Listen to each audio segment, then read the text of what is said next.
Thank you, Pagare. It's meant a lot for me. First of all, salamat sa Ginoo, nakabot ko 50 years na bisan sa akong masakiton man ko, nakaabot yapon ko, salamat Lord. O sa akong usa ka igsuon nga nagpalayo ani si Nini, salamat ni. O sa akong mga mother-in-law, o akong sister-in-law, o sa akong mga amiga nagtabang, daghang salamat.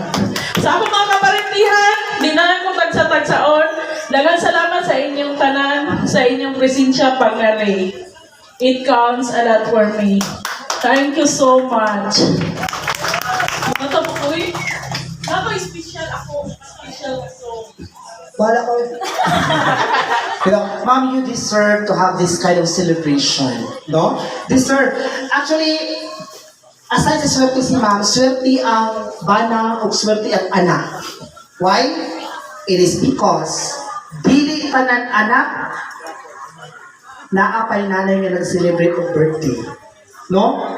Dili po tanan nga maka-celebrate of birthday with the family. Saka, salamat kayo mga, wala sila inang i-wish. Good health lang talaga. Ladies and gentlemen, ay,